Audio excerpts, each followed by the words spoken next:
My name is Baby Forio Paredes, and I'm a 7-diamond director of Longreach Philippines. I saw the potential of the product. The company is so huge, sobrang laki. Kahit saan mo siya i-present, hindi ka mapapahiya sa tao. Kahit sobrang big time na tao, you are giving them an opportunity na everybody is welcome.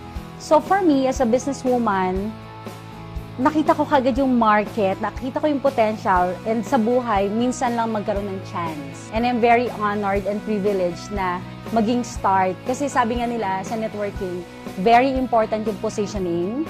Parang lagi nilang sinasabi na napakaswerte ng mga nauna kasi nauna sila. Imagine mo kung buong Pilipinas mag-join, not only in the Philippines, even sa ibang bansa. Diba sobrang chance, yung opportunity na ikaw yung nauna. So, I'm ready to go to do that. I'm ready to accept that responsibility na mauna. It's not easy, pero I'm ready.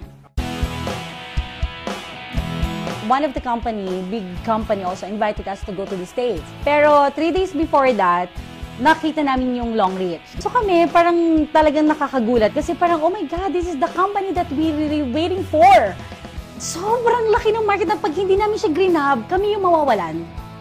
Because as a businessman, bago ka mag-start ng negosyo, you really have to look at the company first. You have to be sure kung ano yung negosyong papasukin mo. 17 years in the business. The question is kung hindi ako magda-doubt na gawin siya uli. Actually, bilang isang negosyante, it's normal to fail. There are situations sa buhay na hindi mo ine-expect. But as a networker, the only thing I want, the dream that I want, is to do that networking company forever. Pwedeng iba, iisipin nila, magbubuo ka uli. Because I'm a builder, I know the basic of networking and I'm not afraid to start all over again kung kailangan mag-start. Hindi ako gagawa ng isang bagay na hindi ako nag-i-improve. Longreach changed my leadership. It improved my leadership. May mga mahal ka sa buhay na kasama mo, pero mawawala sila. Alam mo yon, when you're starting, iba yung pinagdaanan ko dito. But I really appreciate all those trials. Kasi yun ang nagbago sa akin sa Longreach. I was given a chance na maging leader. It's not easy to start, pero I'm ready to face it. Wala kasing plano ang China na mag-start ng Longreach Philippines, but we really decided to start. So, since matigas ang ulo namin, and alam namin kaya namin, nag-start kami dito na walang office. Walang staff. Yung tipong hindi na kami makakain 24 hours. We slept like 6 a.m. We woke up like 8 a.m. And yung garahe namin sa bahay, dito sa bahay, yun na naging office for 6 months. Mahirap siya. Sasabihin mo sa mga tao na pwede tayong yumaman sa Longreach, tapos yung office namin garahe lang. Hindi siya madali. Because there are people, pagtatawanan ka, pwedeng hindi siya matuloy and everything. People will believe in you if they know you better. If you can be trusted. At the same time, kailangan yung energy mo nandun. You will really prove them that there will be something great that will happen here in Longreach. Kasi mahirap mag-invite kung mismo ikaw, diba, kaduda-duda yung conviction mo of what will happen. So, na-invite namin itong mga taong to because first of all, they trusted us. And sobrang thankful kami sa mga taong to na naniwala na pareho kami ng vision na kaya namin to. Pero this time, wala na eh. You know what we are just facing right now? Kung paano harapin yung paglaki niya. Kasi paglaki na lang ang hinaharap namin today. So, very blessed yung mga taong papasok this year.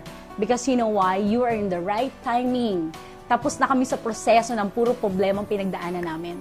My plan really is, I want to retire soon. I don't want to be, doing like this, doing the demo, presenting for the rest of my life.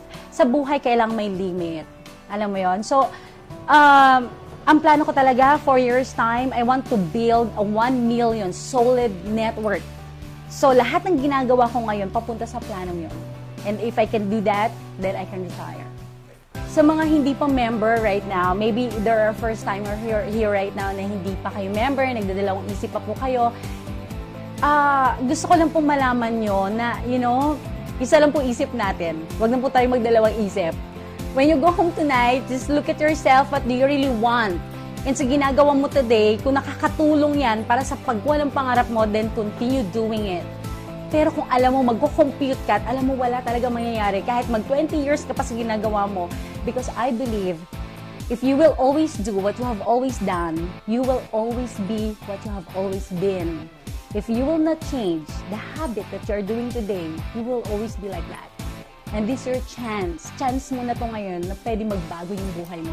And we welcome you to Longreach because this is the only way na pwede magbago yung buhay natin. First of all, I really wanted to thank my upline Alang Slim for bringing Longreach in the Philippines, for sharing this opportunity to us. Thank you because you remember us. You know, you could have talked to somebody else, but you talked to us first. So forever we will be grateful to you. Thank you so much and we love you. And also to my leaders, Fire.net, thank you so much for believing in us as your leader. Never namin magagawa to without you.